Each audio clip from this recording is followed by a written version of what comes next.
Welcome to MOTS, where we'll be applying the Manzer or Mosley Thurlow scale of quantitative analysis of pop culture narrative through a binary system. Or MOTS.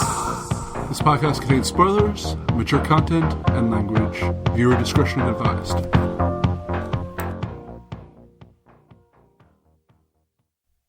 Hi, and welcome back to another episode of MOTS. But you already know that because time is a circular loop, and you have already listened to this podcast, or at least causally have to.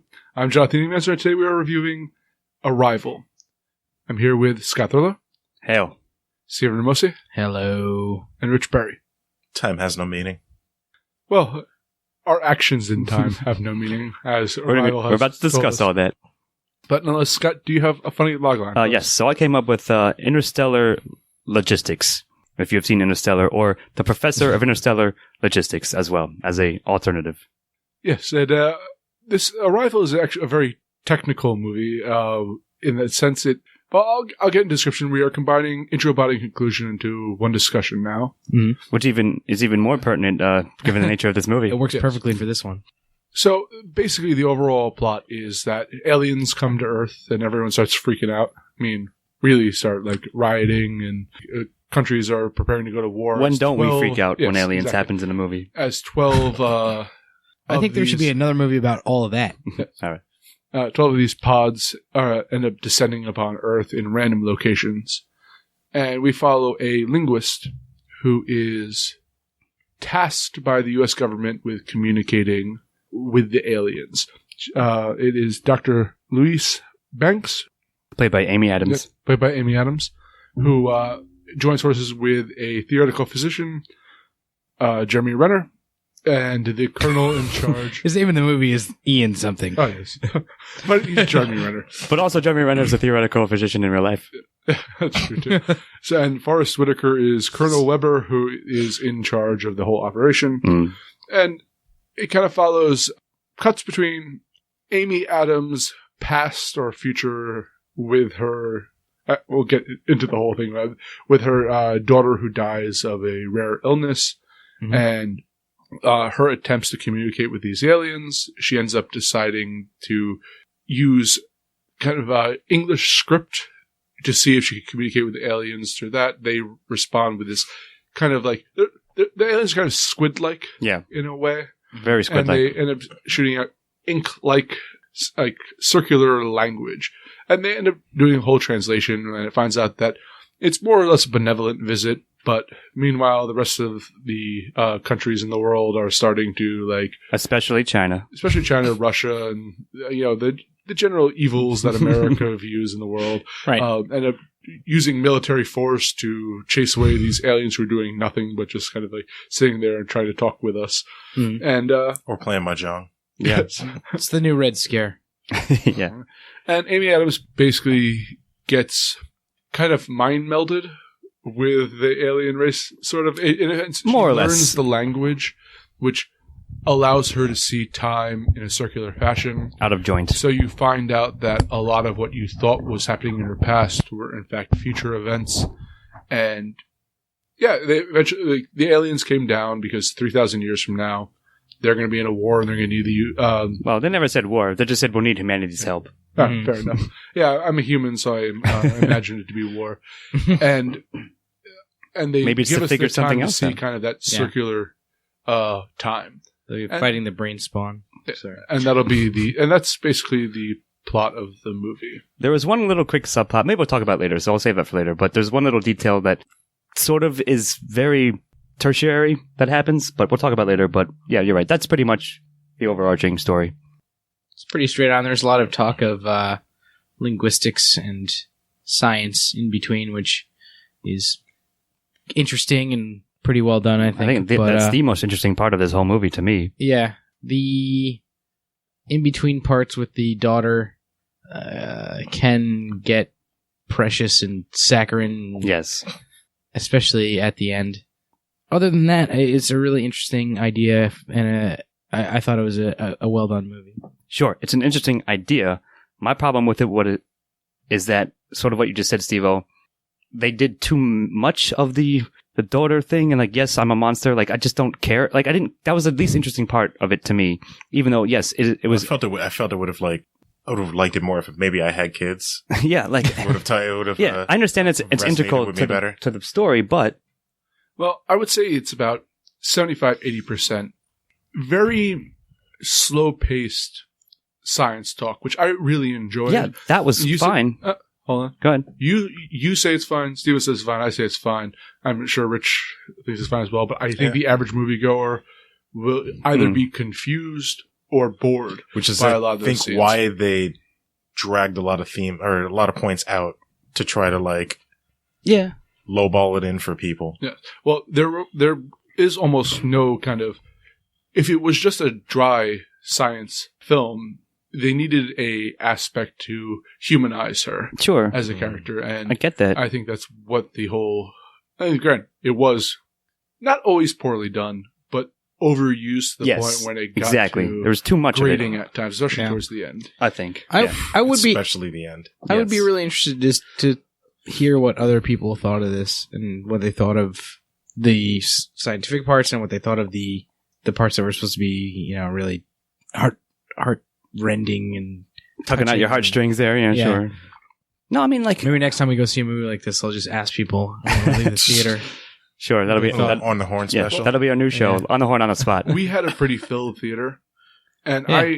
there's Yeah. something obnoxious I find is when people clap at the end of movies. Mhm. I'm glad they didn't at this one. Yes, Well, I didn't hear any clapping. Go yeah, on. exactly. Hmm. That's not a positive thing. You might be glad they didn't do it, but it's a sign that majority of the people in the theater Walked out like being like, "What?" No, Sure, I guess, but- no. I completely disagree. There's a big thing about clapping, I think, in movies that have an uplifting ending or like a yeah, that was badass ending, or like, even something like Deadpool. But like, I think what I feel is even more affecting is when the end of a movie brings dead silence into the theater, and like this wasn't exactly that. I'm not saying it was. You can kind of hear the wheels turning in people's heads. on the But way I out. remember going to see like, I don't know, From Hell is the movie that is What a random pull. is the movie that I remember this happening in, and like, well, I went to see it. I think I was in high school when that came out, and I went to see it with my buddy. And I remember at the end of that movie, when the credits came in, the place was like dead silent and nobody moved for like 3 or 4 minutes. It was just credits. And everybody's sitting there like, shh, don't say anything. Don't move. Just like take in what just happened at the end of this movie. really Yes. because Honestly, I don't remember that movie very well now at this point, You but I probably remember should've. All right. that reaction. Remember that happening? Sure. At the end of it. I mean, that's all sort of like superfluous to the movie itself, but within the body and true conclusion, for me, I'm probably going to give it a 1 out of 3, specifically because it felt padded, I guess, as we just said, and I certainly was feeling the crunch, if you will, towards the end. Even though there's nothing like quite wrong with it, it wasn't like done poorly. Again, maybe just isn't the movie, or at least that part of the plot wasn't for me. As Rich said, maybe if we all had kids or something, like that would be more poignant or meaningful. I understand it is an important and integral part of the character and the film. Yes, sure. It just wasn't as engaging for me. But I did like the scientific, linguistic parts and so forth. which were 80% Yes. of the film. I don't know if it doesn't No. matter. I don't want to split hairs Here's with the you, thing but is- there was enough of it there to keep me engaged Yeah. when that was happening. If, Yes. if you feel so repelled by the child thing, I can understand a 1 out of 3. It did grate on me after a while, but I thought that the exploration of, and this will go into style and dialogue and all that later, and themes, but the exploration of the science angles of it, especially the linguistics angles, Mhm. were very interesting. You had Yes, I agree. you had not only her attempts to figure out, which were exactly how I would go about if I had to engage an alien race. And I say You made the right moves. before. Yes. But I think she made the right move. But you also saw how other attempts, which were more mathematical attempts, we're going to try to figure out like a mathematical language to engage with aliens, which you hear often among people who are like philosophers of mathematics and science saying mathematics is the language of the universe. We'd be able to discuss with like other species through like prime numbers or Fibonacci sequences or something like that, had common ground there. You had people who tried playing games like that. So you saw all these different aspects of attempting to contact an alien race and failing miserably to do so, or even causing misunderstandings to happen, which is a point that they stressed. Well, greatly. I would say that, yes, there were misunderstandings, but they didn't fail miserably at understanding each other. each one of these people were able to communicate with the aliens eventually, and I guess part of that is probably because they had some information from the American side at first. Except the Chinese thought that they were going to war. But everybody got a failure. That's a diplomatic everyone got the situation. message, offer weapon or something like that, Yeah. which is She was the only one that actually cared to try to figure out if it was a mispronunciation. right. Or like a subtlety of nuance, Yeah. sure. But Because the word weapon was used differently by them than it was by humans. Possibly. We don't really know how it becomes a weapon in the Well, future. we won't know for another in 3,000 years. Yeah, exactly. I consider that a failure of communication. You might not. Regardless of that, I do. think it's very interesting it's not about how they show the different angles of it, and also show like the metaphysics side of it. I don't know if the time aspect of it worked well. Which, Steve, I think you want to go in with like the paradoxes. Oh yes, but so like I don't know if we should. I guess we could talk about that in intro body conclusion section. Well, it's or crucial to the conclusion themes. of the plot. So you mentioned earlier the circular nature of this, and like their language is based on circular things, and their language allows people to view any point on a timeline.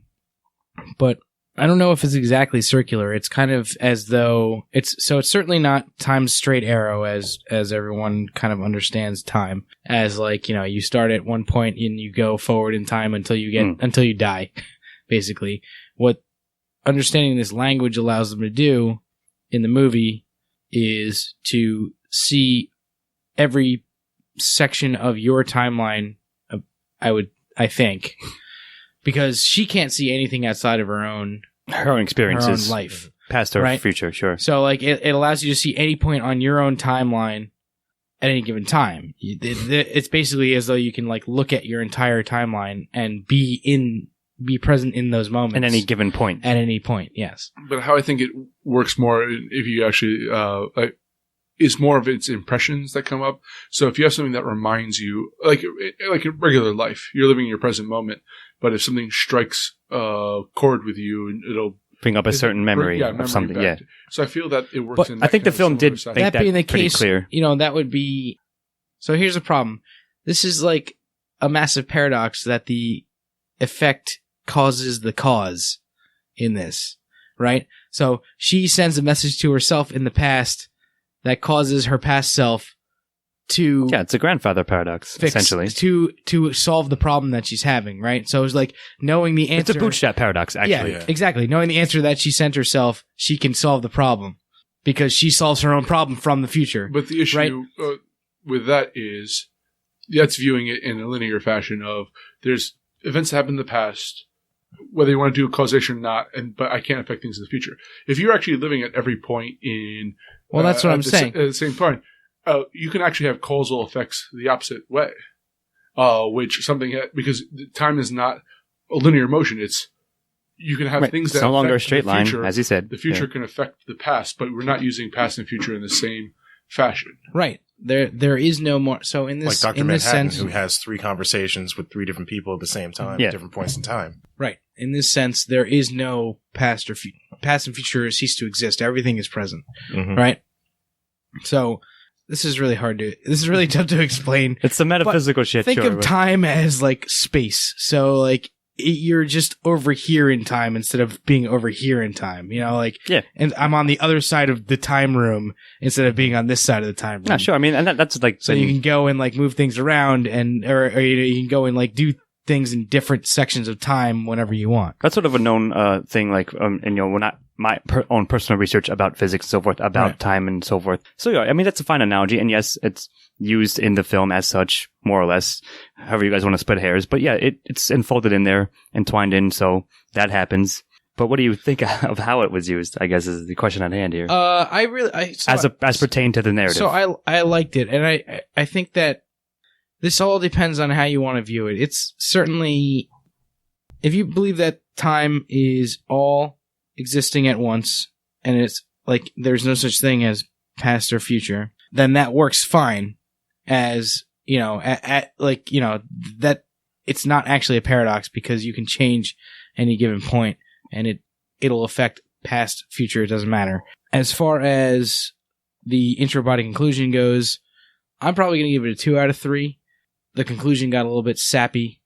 But other than that, I thought even the use of the relationship with her daughter in the beginning was fine. If I may make a quick interjection with that, I agree a lot with what you said about the use of, they definitely got sappy towards the end, and I felt that they should be. I think we all agree upon that. Yeah. But I felt that even with the use of it in the body of the daughter was often in service to The body her of the daughter. I like that phrase. use of the Gross. Disgusting. Use of the daughter in the body. Yes. Was in service to her discovery of how to communicate with the hectopods, were there? Heptapods. Yeah. Heptapods, which were the aliens. And Which I thought enjoyed was that quite because cool. like it didn't, when it became like noticeably apparent that she was experiencing time all at once. I guess that was the first hint of her like using bits of the future to help her discover the how to decipher the language, which comes into play at the end when she's literally reading the book on the language that she wrote. Yeah. Yeah. No, I mean, you're right. It's fun touching to what you said. Yes, that's true. But again, it was integral to the plot. It's just that I personally wasn't that engaged with the use of that to sort of foster that idea. What I will say also is that this completely destroys the idea of free will. And Well, that's a theme. I don't know. yeah. Wait. I nope. guess. No, because she chooses to go through the motions that no, lead her to that. no, false. If she chose to go through those motions, then cause and effect actually exists, and therefore All you right. can't Well, have this is a separate metaphysical podcast. However, I guess so. Well, the movie brings up I all these understand. points. Yes, your movie She introduces asks- she these asks- things. She asks Ian at the end, like, if you knew it was going to happen, would you still go through with it? Yeah. And But who cares? And I said something. He's destined. He's destined to say what he said. Well, I'm going to give it a 2 out of 3. For yeah, this. I'm giving it a 2 out of 3. Yeah. All right. 1. 2. Why? 1. Would you take away two, the other 1 two? for intro. The body was like, again, it was fine, but it just wasn't as enough engaging enough for me. Even though it was serviceable, it's a soft 0 to body and definitely a 0 to conclusion. But I think just wasn't enough Scott for me. doesn't like in-depth scientific discussions. No, of course I do, but I hated everything that surrounded it. All right, and on to themes with Scott. All right, well, I in fact do like in-depth scientific discussions, and that was one of the themes. Yeah, it's sort of a classic first contact story. So, but I'm sort of taking a different angle. I think Ian, you were precast. You brought up sphere. So yeah, so one of the problems, of course, if indeed in this theoretical situation, is to communicate with a different species. So they bring in like the best linguist they have, and she has sort of a quick backstory as to why the government contacts her, why Colonel, whatever his name was, comes to find her. Colonel Forrest Whitaker. Yes, Colonel Whitaker. I'll refer to him as such from now on. And then also why Jeremy Renner, Professor Ian Malcolm, whatever his actual last name is in the film, like why he was there, like why he would call on him. So yeah, it's sort of that. Humorously also precast you said something like the stupidity of the military-industrial complex and like political relations. But no, it's definitely more of a think piece, like bringing up, again, Interstellar style, like you guys said, determinism, free will, the perceptions of time, how that might, how it might not actually be the way we experience it. So when confronted with some other possible interpretation or way of living in and through it, it's an interesting thing to think about, sure. And I thought that was well done. I actually thought, as you said, the sort of the hard sci-fi angle, the bent of this was quite well done. They had 2 teams working on it, and Louise Banks, Amy Adams' team, supported her, and she had them all work. She's like, listen, here's what we got to do. And this may go to dialogue, but the government says, listen, we need to figure out why these aliens are here. Why are you on Earth? What are you here for? And I thought she gave, again, dialogue-ish, but thematically, she had to explain to them how language sort of develops and works and how to use it to contact with, any other group that you don't have. You have to build a base upon which to communicate from. Yeah. So, I mean, I think that's one of the major ones. You guys might want to speak out some other ones, so I'll open it up. Yeah, I mean, they're just kind of thinking about what this movie was saying in terms of, as we've already mentioned, free will and determinism was kind of interesting to me. And the idea of how time works and how language is affected by time. If you can I think one of the examples was if you could write a sentence, how much faster you could write a sentence if you use both hands and start on opposite ends of the page and come together. But you'd have to know exactly what you were going to write with both hands and like how much space you needed. But as a quick interjection, they also talk about how language also affects, and this is a theory I've heard of before, with the idea of how language affects your perception of the world. So, even to the point of time. So, yeah, you can, if you had if you write with both hands and write at the same, you would need to have that perception of being able to think like that first. It's, in a sense, a little bit like Wittgenstein discussed with his like logical space, and that it exists, but we might not have access to certain other kind of spheres of reality. But once we get there, it'll be like we've known it all along. Yeah, and that's what happens to this main character. She deals with that aspect of it. Now, 2/3 of this movie is kind of a hard science fiction about what first contact would be like. And I really enjoyed that. Yeah, I like that angle. Like I said, yeah. And then the last third is a metaphysics paper written by a kind of hippy-dippy professor writing about, what if time worked in a different fashion? And that I liked less, but I still really appreciate the whole hard linguistic I appreciate angle. the effort. Well, there is a very strong tie between language, especially language about time, and how we perceive time. Before, clocks and watches, being on time wasn't a thing. And it's like, it's weird to think about, but like, No, I mean, you're right about that. It's an interesting thing. There was no time consider. that you had to be somewhere or do something. It was when you got there. That's when you got there. No, I mean, like, if you truly want to think about it, like, there's daylight and then there's nighttime. Yeah, and that's but when you do stuff. It wasn't like, be here by No, I nighttime. understand what you're like, saying. Sure, when completely. you get here, that's... Actually, there's an interesting point to that. Even when they invented clocks, until they invented, in a sense, instant the communication, standard dateline, yeah. Mm-hmm. Someone's 5 o'clock Sure, might of course. not ever match up with even a close neighbor's 5 o'clock. Oh, that's also true. Yeah. There were, up until I think on a history lesson, it's because of trains, really. I think there were recent studies done, within the last 20 or 30 years that a lot of cultures view time differently than, I'm guessing most people listening to this are American, but if you go to South America, there's a different view of like being on time for work or whatever. Or if you go to Europe, there's a different view of like what is being on time. There's a lot of people in this country who say like you're not on time unless you're 15 minutes early or whatever. I'm getting off on a tangent here, but like you're saying there's cultural differences. It all has to do with like the language Sure. that you use surrounding these things, and that's what this movie is trying to bring out in terms of that's one of the big themes of this is how time is tied to the way that the language that you perceive use. and talk about it. Yeah. Sure, and I certainly can salute that and sort of like variations, nuances of it. And I'm going to give themes overall a strong one, unless you have anything we missed. Anyone else want to bring up other ones that perhaps I can nitpick, or not nitpick, but you bring up small little things I noticed. But overall, it was an enjoyable thing. I'm going to give it a strong one as well. Yeah. Good at one. One's all around. Okay, it's on to antagonists with Stephen Ramosi. China? yeah. It seems like a funny answer, but like the movie sort of sets that up as such. Sure. I'm surprised it's not Russia, but they were just like kind of like the little brother. They did mention I was Russia, going to say like to a lesser extent Russia and what was the other? Sudan and Pakistan, maybe Pakistan, India. I think. So those were the four. He was the I forget what his name was. The Russia or the Chinese general. Yeah. It was called the Leaders of the People Republic Army. He was called Commander in Chief of the People's Relax, Republic. man. He's called the Big Domino. Yeah. Yes, that's right. And he said if he tumbled or if he went to war with the aliens, however he falls, other people. That's right. Four other right. ones would fall that way. So I don't know. They were there. They did what you expect China to do in like an American movie. I guess. I would like to say that it wasn't just China, but just the xenophobia of the general humanity. Sure.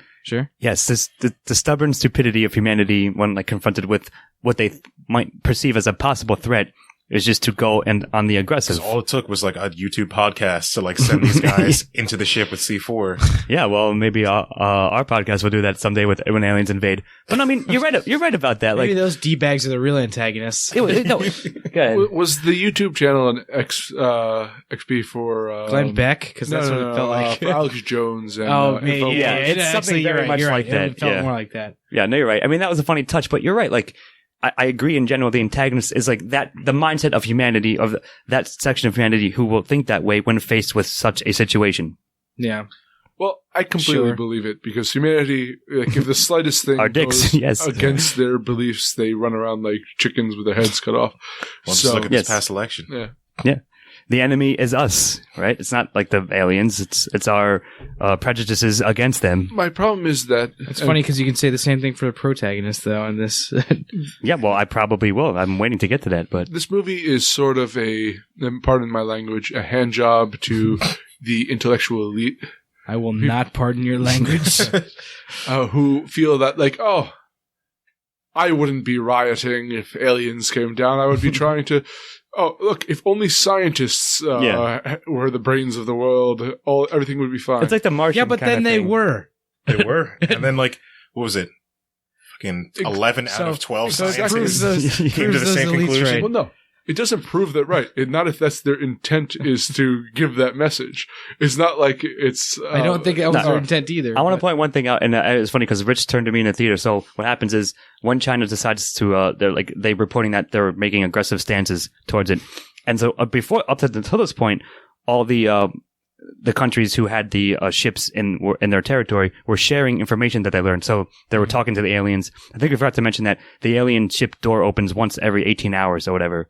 So each country, each little section sends in their team to figure out what they're going to figure out and try to share information.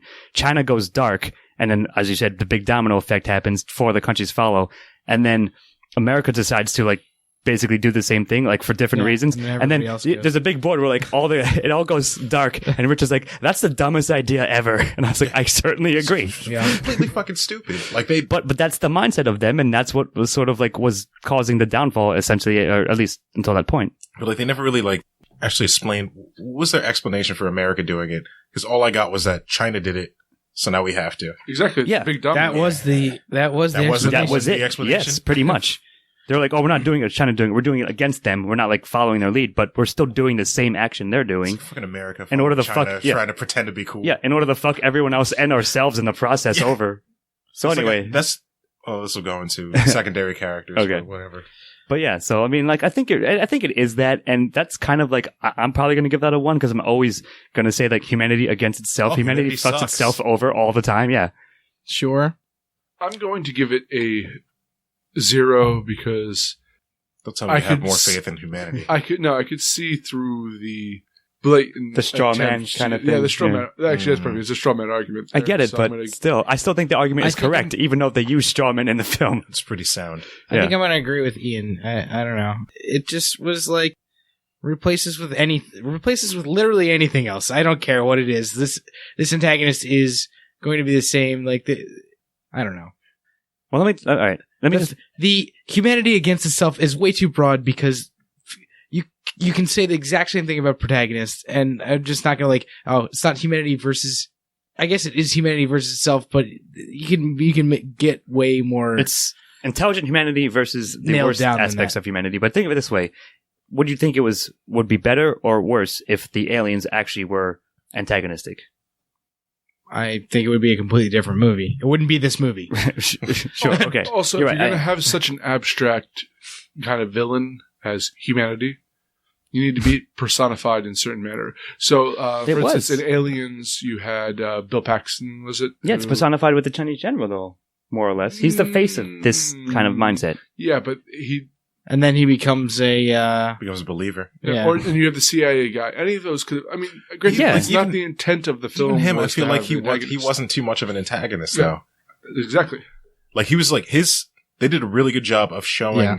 that he wasn't just He was like pretty reasonable. Like, he wasn't we're going to kill them. It's just like, no, I have to think about what could possibly go wrong. No, you're right.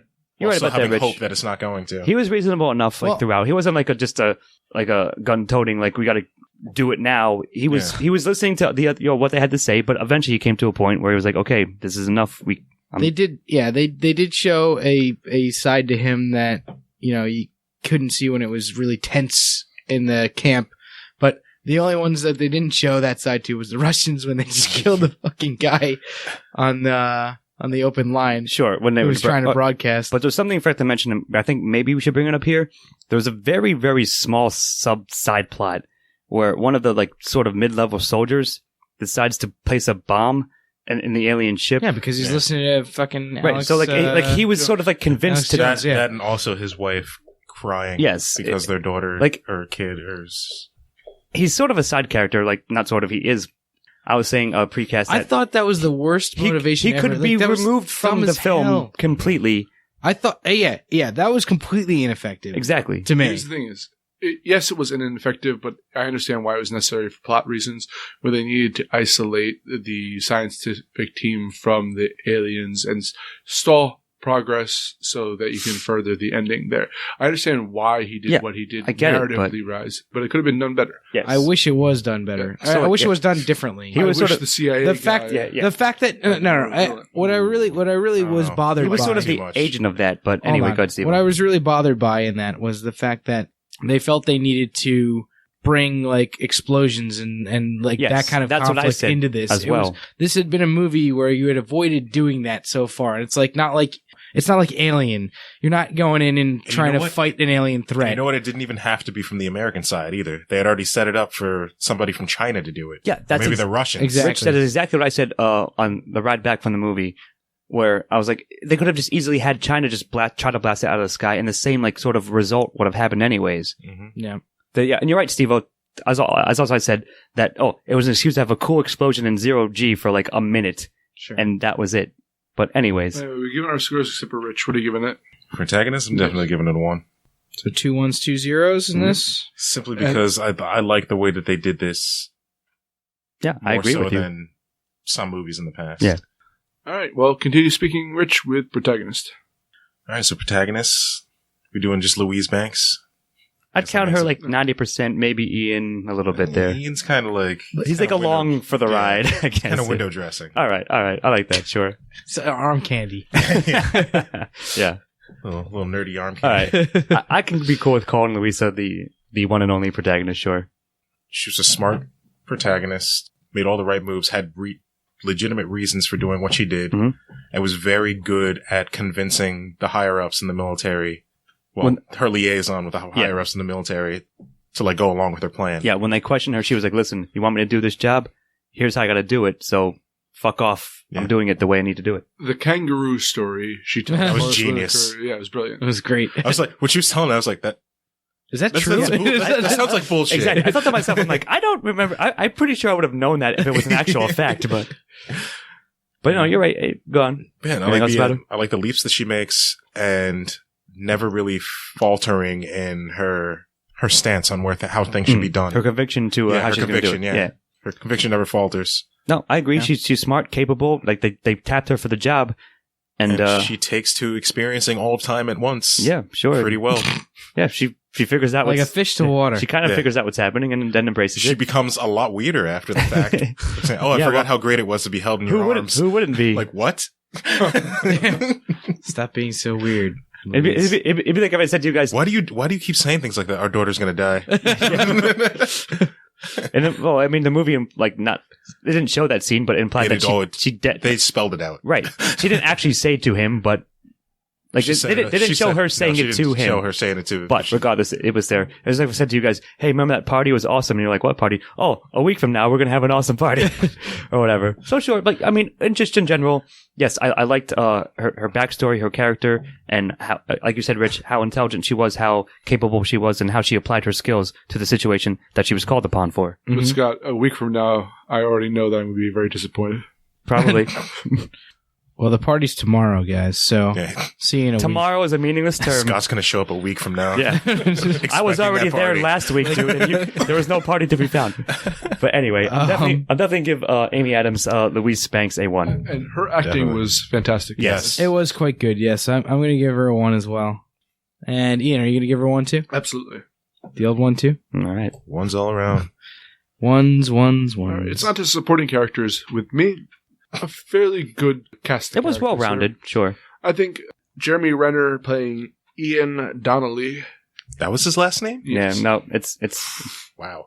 Did a Donnelly. fair against type for what he usually sure. plays. He's not an action But he's hero or believable military as a guy. scientist. Yeah, I agree with surprisingly that for sure. believable. I mean, I thought he was going to play a military guy in this. I think what sold me is when he started geeking out when he finally figured out the negative space Yeah. thing or the fraction thing. Yeah, it's like, hey, break out that bottle. And Forrest Whitaker was he was excellent great. as the Colonel. I always enjoy Forrest Whitaker. Yeah, when I see for him. sure. Yeah. And he did a perfect job playing. Again, this is not a role you haven't seen Forrest Whitaker in before, but that means he's going to do a good job. He did Yeah. a great job on it. And generally, there was no. I don't think even. I know you don't like Little Kid, but I think she did a fine job being Well, I didn't say- insufferably adorable. He's talking to I me. didn't- Oh, Oh, yeah. Oh, sorry. He's looking specifically at me. Yes, I know. But I don't think there's anyone in the cast that did a bad job, and there were good actors there. what I really liked about the characters is all of them had their motivation spelled out, Mhm. and every single one of them was reasonable. And like even when they got out of hand, somebody would bring it in. It's like, all right, we're all scared. Yeah. We just need to focus on getting this question answered. Even the Chinese evil empire, the guy that had his redemption. Yeah, that's true. The general over there had his redemption. So Sure. I thought that this was a good section of the movie as well. Arnold Rothstein from Boardwalk Empire. That's what I was going to say. Yeah, he's my choice. He plays the CIA liaison agent who's there in their military camp. Yeah. And and then you could have easily seen him as a one-dimensional, the asshole guy, the government They guy. went out of their way to show that he wasn't, Yeah, which exactly. I very much like exactly, about the Rich, movie. and that's what I'm saying. I think so. He's sort of my pick in our tradition if we're going to pick a standout, if not Jeremy Renner. But I like that he was there and he did a good job. And you're right, everyone was even though they were faced with a tense situation and they were sort of maybe experiencing enough fear to make irrational decisions, someone in the room would say, "Listen, everyone, calm down. Here's what we're going to do, and we'll figure it out." Chill. Abbott and Costello. Yeah, damn it, I was going to say that. I was waiting for you to I was leaving them for you. Well, Rich, would you like to explain them? Who Abbott and Costello are? Abbott and Costello are the aliens, or the pilots of the ship that lands in Montana, and the very patient occupants as they try to teach the humans their language. Yeah. They Yep. never actually say how much time they spend in the ship, but it can't be that long. No, actually they did. I think because You can figure it out. No, there's a quick. So what happens is throughout the film there would be they're watching news flashes and news updates. And I think it was arrival day 27 At or the something end, it like was that. 27, I believe. Well, Yeah. I know how much how many days pass. I mean, right. how much time they actually spend in the ship Well, So they spent during, I think- during these they 18-hour spent windows. 2 hours at a time, and then there were 18 hours in between when the ship opened. So Wow, if where'd do the you get math, the 2 hours you go from? nuts. Did they say They that? said in the that film? after 2 I hours must have they missed got- it. Oh, they got ejected. Okay, They got ejected from. That's right. Okay, and which is what happens at the end when they get right. So shot wait, out of the So wait, they legitimately get thrown out of the room in 2 hours? Yeah. Well, and suspended in the hallway or whatever. Yeah, like what happened in the movie. That's what they described. You're right in the about that. beginning. I forgot about that, Steve. It was like, what happens if you just wait? And they're like, after 2 hours, you get ejected, Oh, wow. and then you have to wait 18 hours you're to right. get back in. They did say that. I just couldn't remember. I remember them saying you get ejected. I couldn't remember the window for that. But, okay, How long does that gravity keep them there? Or do they just I guess they just lower them down to wherever they came from, and just drop them? They can figure Who it out. knows? Drop them 50 feet? yeah, They can see in all time frames anyway, so it's ask, fine. Ask the writers. Well, it seems they cover more of the plot holes with quick lines of dialogue than I thought. Yeah. Yeah, So, it's fine. Now I need to rewatch the movie. Yeah. No, I mean I'll give it a 1 for sure for I'll definitely secondary. give it a one as well. Yeah. And Stu? I thought we had gone on to dialogue for a second there. Yeah. Yeah, I'll give it a 1 for sure. All right. One's all around. And onto dialogue with Scott. Well, we are here now. So again, my tired, overused phrase is workmanlike, except there are 2 eye-rolling, cringeworthy lines that I think we One all right after the other at the yeah, conclusion. in rapid. It was like a 1-2 punch of what? Oh God. But otherwise, it was fine. And, see, the thing, it's offset by the actual professional speak about it. Again, when That's what I was gonna when say, when she's explaining how to break down a language, how to she has explained to the military guys, we have to be sure they even know what a fucking question is. Scott. But that's 80% of the movie. And Yes, I understand. And I'm that's not all saying that- that. No, you said in general it's workmanlike. But the professional dialogue is great, which is 80% of the movement. I don't see, like, you keep using the conflicts Right. of. I don't want to get into a rabbit hole with you. I don't know if it's 80%, but I don't want to split like mathematical. Ironically, I don't want to split mathematical equations with you. But you're right. All of that was done. I probably will get a 1 at the end of the day. It was just that when the eye rolling little pieces of dialogue came around, yeah, there were like 2 or 3 of them. But I was like, and it was of course, it was attached to 2 the. of them right at the end. Yeah, it was attached to the the saccharine parts, as you had mentioned, Steve-O. Mm-hmm. But you're right. Otherwise, no, I liked it. Everyone's being very professional. Here's what I do. I'm a linguist. I'm going to figure out this out. Jeremy Renner, I'm a theoretical physicist. Maybe they have the formula of fast and light travel. Like he helps her figure it out. He analyzes like sort of broad board and the negative space thing. That was really cool. I would have wanted more from the rest of the team members. Yeah, they were sort of like window dressing. I think nobody helped them out at all. I think this movie is actually pretty quotable, to be honest. You have the whole thing with the kangaroo. But, You have like when I forget what his name is in the movie, but Arnold Rothstein from I don't even know if they Empire. said his name. He's like they might have said it They once. did. when he starts once. talking, like when he starts like blocking her from whatever she's trying to talk about, she's like, "Do I really have to talk to this guy?" Yeah. Like, that part made me laugh out loud. Yeah. Like there were But definitely you've like seen other that in other movies. I don't know. Go on. there were definitely other parts that are memorable in the dialogue of this. I thought it was pretty good, to be honest. Other than Abbott death. other process. than asking if other than Jeremy Renner asking Amy Adams if she wants to make a baby, and what was the other one? He says right before that. Oh yeah, He it's like says- I thought that the weirdest thing. Yeah. It's like no, it's most like, wonderful thing. I've been looking Yeah. at the stars My since I entire was- life. my entire life, and the most wonderful thing that's happened is not the aliens coming to Earth, it's meeting you. Yeah. And we were all like making Fuck you, Jeremy Renner. at least 2 of us making a jerk off motion like in the theater as he was saying it. Like Steve-O called that he was going to say that, and we all knew it. No, And I as was soon, like as soon as like I was definitely doing I it. thought it would be I'm like, God, please do not. No, don't. It's so obvious, so glaringly obvious. So, yeah, there are I felt 2 like I was experiencing time all at once. Every shitty line in every movie that has ever happened. Sure. There are 2 awful lines in this. But, I movie. mean, no, you're right. Here's the thing: is overall, there are funny moments in this that are like actually that everyone in the crowd was laughing to, and myself included.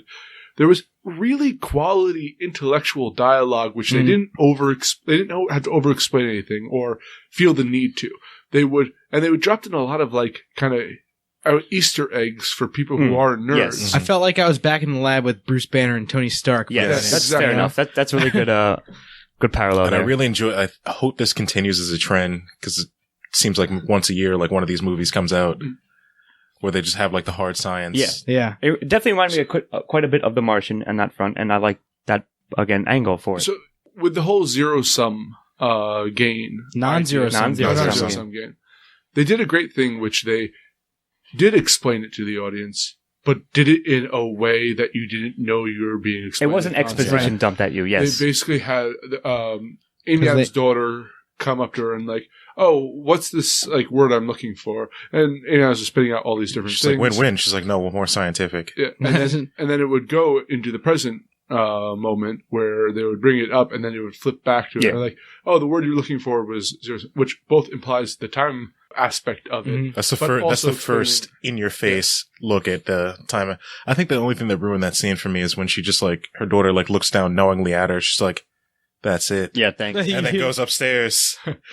Yeah, that was jarring. That's true. But She delivered that line so weird and deadpan. Like, Her yeah, like, daughter there is like, woodenly. "Yup, that was it." Yeah, and and then it was kept re- on- that seemed out of place to yeah, me. it was oddly wooden. But like the thing is, like, yeah, it seems as if I front loaded that I'm going to give it a 0, but I'm going to give it a 1 because it was all solid enough. The standout core speeches about their respective specialties were very well done. The interactions with the government officials, the liaisons with them. Forrest Whitaker batted it out of the park. Yeah, as always, for sure. Yeah. And, the weaker parts are few and far between, even though they were like since they followed each other up so closely, like, And it was it's so it was noticeable. it was honestly the And it was last- right at the end. The last Yeah. It was 3 the last minutes thing of the you movie. Yeah, it's remember? right at the end, so it sort of like sticks with you. But other than that, Yeah. it was damn solid. So And I just want one last part I want to mention, which is the other flirtations between Jeremy Renner and Amy Adams were kind of accurately nerdy. Yeah, because they're Yeah. both because they're terrible. They're awkward scientists. they're both, essentially. and it felt like two people who didn't really have much experience being social interaction, Mhm. flirting with Oh each my other. god! I was It worked surprised really at how well he played that. No, what actually, you're right. All right. That makes me think of a line of dog when they're on like the rooftop of like some random military vehicle trying to like just get a breath of fresh air. And I think if not precisely this, she says to him, "You can be an expert in communication and still be single." Yeah. Something Yeah. like that. And I was like, I appreciate that. That's pretty solid. So anyway, that's my, I guess, the final exhibit of quality dialogue. So ones and ones and ones and ones. Absolutely. Mhm. Yeah. And on to style with Stephen Ramosi.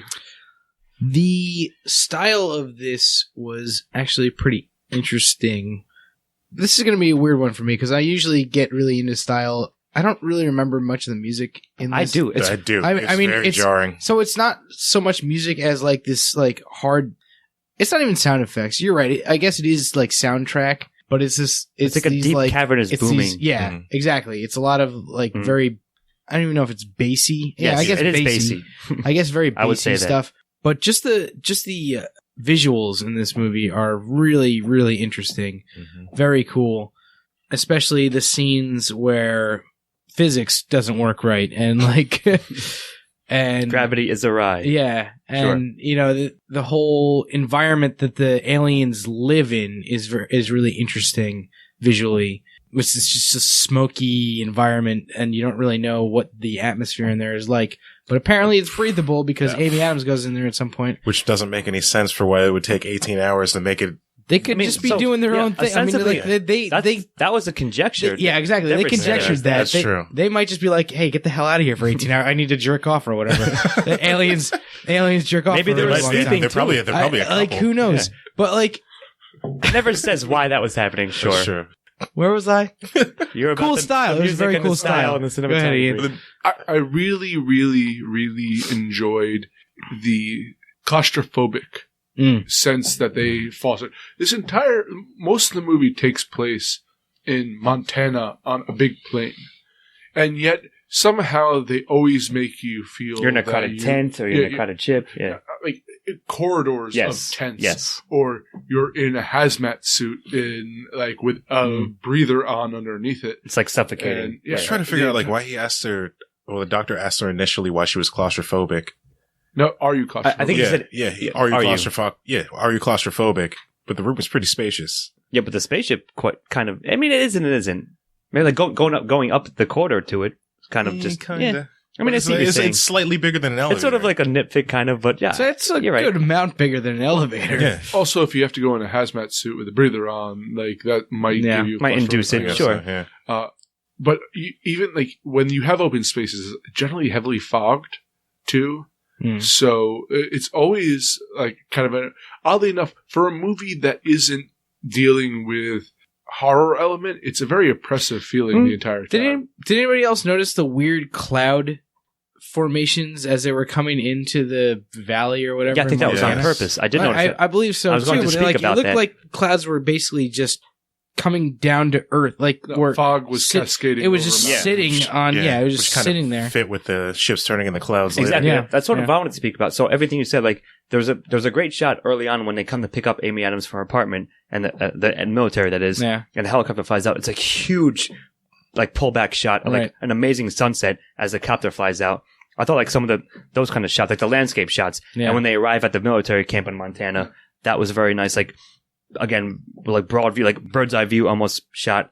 And the shots of the ships that were hovering, like you said, like the fog pouring off of it and the clouds were all Yeah. weirdly shaped. I thought the cinematography was excellent.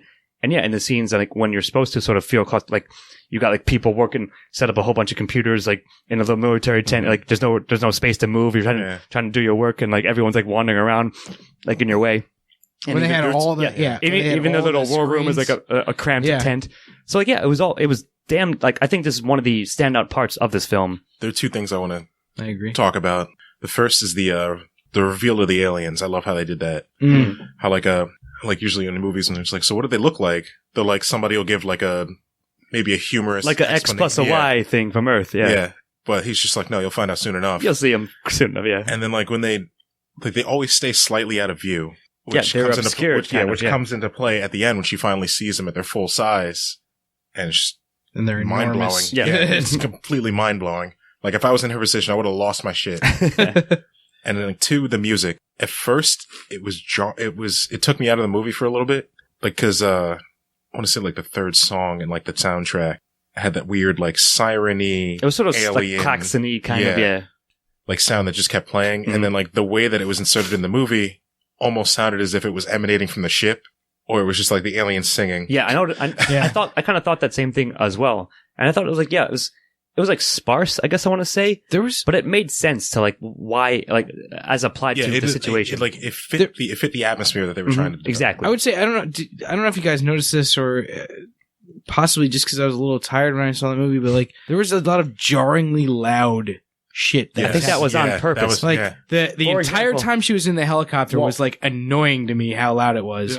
Yeah. Yeah, Like all those moments of like the music and Because it'd be like you know what? Yeah, like it would when be it was unbearably loud for like 3 Right. seconds, and then just like go back to well, it was sort of silence. like not a joke. I guess I want to say the helicopter thing. Steve, I definitely noticed that, and I was Right. like, I can barely hear what they're saying. Yeah. And it was sort of like Jeremy Renner trying to say something to her, and he points to the head, like to the. So then, once she puts them on, if you notice it, the second she puts them on, of course it's that muffled. goes away. Yeah. So it's sort of like as if you're there in a helicopter Right. with her, Mhm. which is a nice effect. Although it's not very conducive to hearing what the hell the characters are saying, but I did notice that, and I thought it was fine. Like it was a kind of a nice touch. Yeah, it didn't hurt the movie for me thinking back on it, but like at the time I was slightly annoyed. Like, Oh, it- the first, and like every time I was yeah. like, whoa. Yeah, but it was sort of a motif. And I was like, like, Jesus. that's like how they speak, or like that's the noise they make. So it's sort of Yeah. like it was repeated throughout. which they quickly figure out means absolutely yeah, nothing. they even you're right. So they have a line. You're like, well, with the written language has nothing to do with the sounds they're producing. So Well, also, you have it like juxtaposed with the bird chirping, Mm. the canary. That's true, kind of yeah. thing. I was Good like, point. for a second, I was trying to figure out why they had it in there, and then I realized I was to let them know if the oxygen was leaving. Right. it's almost like Or to let them know if the radiation was high Yeah. enough. a canary and an alien. Which is kind of gold fucked mine. up because they're just like killing off canaries. Yeah, well, So that's exactly what canaries are. That's the entire it's point of literally the canaries. only job canaries have. Anyways, I'm going to give it a 1. Switch up the animals at least. No, they're reliable death markers, if Yeah. you will. Well, I'm definitely giving Style a very Yeah, hard one. Coal mines. All right, it's on to recommendation with Rich. I definitely recommend this movie, but if It's a tough to who It's- exactly? yeah, It's kind of exactly. the Like, question, it's- right? of course, we all enjoyed it. So we're all like nerds in our own way that enjoy these like movies. The with source heart, so, material yeah. is good. Yeah, sure. Go on. Yeah, I would. I don't know. See, here's the thing. Somebody help me out. All right. I was debating All right. with this myself. I think Ian has something to say. You two, Steve, somewhat precast. We talked about it. So I would say to build on, so sort of to maybe append to what you said, Rich. I'd recommend it to a certain subsect of people. Yes. Right. Like I would say something like, "Yeah, check it out. You might not like it, but I do." First, I would Like, ask, how did you like Interstellar? yeah, exactly. Like, yeah, if you like things like this, then you will enjoy it. But it's sort of like a prerequisite that you have to sort of be into it, because otherwise, I would say you might be bored by this movie. You might not understand. You might not You extract. might be very confused for the last 15 exactly. or 20 You might not minutes. extract the things that it wants you to extract from it. So, go ahead, Steve-O. So let me ask you guys this: if you had somebody that you thought might not like this style of movie, would you recommend this or Interstellar? I would recommend Interstellar. Neither Interstellar. really, but if I had to choose one, Interstellar. Well, if it had to be like, if I must, if it had to be a choose- movie like this, yeah, Interstellar goes a lot longer way. I would take explaining it for the Interstellar. layman. I would. But I still it's sort of an unfair comparison, but I understand why you would ask that question. I still think I recommend this movie overall. It's Yeah, just I like might have flipped on it. it's just like anybody who. It's tough. Like If you have any passing interest in this. There's a much smaller group of people that I would recommend this to than say what's Sure. another movie we did recently, Hell or High Water yeah, or something like that. Sure. You know, Or Doctor Strange or whatever. Sure. yeah. But I still it's tough to not give it a 1 for recommend because I liked it a lot. You know, and like I enjoyed this movie. I have feelings about all the subject matter and themes of this movie that, Right, here- that so, I yeah. really enjoy. Let me pose this to you guys. Like, we sort of struggle with this question sometimes because we're fond of throwing out caveats. I recommend it to X sort of person. right. If you like X, Y, and Z, you would like this. But did you personally like it? Personally liked it, yeah. yeah, if that's the question, then yes, of course I do. You know what I Yeah. mean? Like, say, how about this? Would you see it again? I might. I feel would've- like I'd I watch have it- to. I'd watch I it have again, to. yeah. Yeah. So I don't know. Like, I know it's like sort of difficult to cut it up in all those various ways, but I was almost going to give this one a 0 because of something what Ian might be about to say. I'm But going I'm to gonna give it a 0. I loved this film. That doesn't mean it you're doesn't. gushing. Like, this movie was everything that I like in a film. It was deep. It was intellectual. It was talked about the things especially in science fiction, which I'm not the biggest like physics fan in the world or like mathematics. This dealt with language in a science fiction thing and very realistically at that. And And when do you ever see that? Sure. you never do, but I would not have recommended this to any of you. To me? You wouldn't recommend this to me? I would not think you would have enjoyed this. Really? Yes. Yes. Alright. So- it's odd, Well, like- take note. For the record, I will love a movie like this. for the record of anytime. recommendation, Stephen Amosi likes it. But so, like, I don't know who I would have recommended it to. I would have enjoyed it. I'm definitely watching it again because So it's one of those that you would like keep in your back pocket. Yes. All right. Yeah, it's funny because I wasn't going to, but I think we've, based on our discussion, that I would. I would say check it out, and if you don't like it, then maybe we have less to talk about than I think. Yeah. Person. What are you giving it, Steven? I'm going to give it a 1 on recommendation, just because. Yeah, there is a segment of friends that I probably would say you're not going to like this, but there's also a segment of friends that I have that I will say to them, hey, you will like this movie if you watch it. So then when we're done with the discussion, I'll give out the scores. Rich gave it the highest score with a 9. Scott and Steve gave it the both 8s. And I gave it the lowest score, even though how much I loved this movie, with a 7. It's only because of recommendation. you is probably why that liked it the happened. best of all of us. You gave it a 7. Which gives us an overall viewpoint of an 8. It currently has a 96% on Rotten Tomatoes and an 8.5 on IMDb. That's. So we're actually slightly below average on this, even though we all enjoyed this film here. I would say IMDb is probably closer to what we think, but sure, it's very damn solid and competent film. If you like my analysis of films and say, I want to be this pretentious one day, go see this film. Sure. Otherwise, I'm Jonathan E. Manzer, here with Stephen Ramosi, Have a good night. Rich Berry, Night. and Scott Thurlow. And I'm going to experience all our podcasts at once right now. Good night. This has been Bon Mots. Thank you for joining us. We'll see you next time.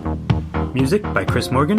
Editing and engineering by Scott Thurlow. This has been a Los Angeles production. All rights reserved.